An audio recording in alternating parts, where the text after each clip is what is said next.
Erasmus+, to je v bistvu ena ful dobra zadeva in ful dober program, višja perspektiva, nekaj zelo fajnega za mlade. Pozitivno je ziher to, da sem dobil malo na samozavesti.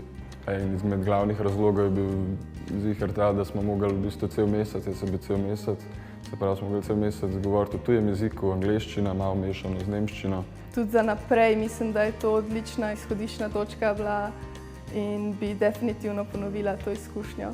Mi si rečemo, to je nekaj banalnega, ena lesena klop, ampak če pogledamo, da so dijaki izvedli cel projekt od tega, da so naredili načrt, do tega, da so potem se naučili, kako se naredi razrez lesa, da so to obdelovali in na koncu v šoli v Litvi pripravili tudi razstavo. In potem še to klop razstavili in jo transportirali v Slovenijo. Konkretno je eno podjetje pri naših dijakih videlo, kakšen potencial imajo in celo priložnost za zaposlitev se je ponudila zgolj zaradi sodelovanja v projektu Erasmus+. Pa še tako je, ni da bi zdaj oni samo napredovali na tem področju. Tudi v šolah so bolj uspešni, tudi bolj lažje se javijo pri pouku. In se mi zdi, da tudi teh drugih stvari ogromno pridobijo.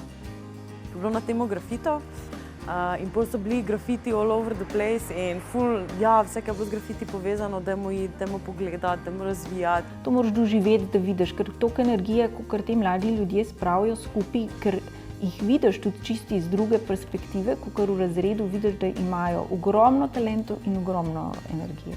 Jih bolj sprejemajo, so bolj odprti, tako da tudi kulturna, se pravi, kar se kulture tiče, definitivno zelo, zelo pozitivna izkušnja. Jaz predlagam, da tiste, ki imajo možnost, lahko grejo na EVS, ker to je res ena zelo dobra stvar, ker na EVS-u spoznaš sebe. Točno to, lahko čisto svoje nove hobije odkriješ, partnerja mogoče. Ja, res je, prideš nazaj zelo utrujen, ampak sem prideš poln novih idej, energije, novih pričakovanj. Je že to dostikrat ali prvo njihovo potovanje, ko morajo sami biti v tujini, pa tudi če ni čisto prvo, je pa vseeno prvo, kjer so večinoma brez neke, recimo, podpore staršev ali pa nekoga drugega. Jaz sem še preveč zadovoljen.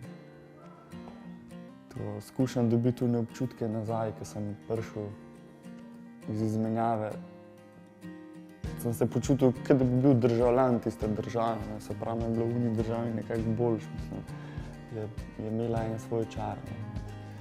In je tako, fajn, kaj se vsi trudijo sodelovati in dati iz sebe najboljše. To je lahko najboljša izmenjava ever. Če imaš priložnost, del vzami, zagrabi jo.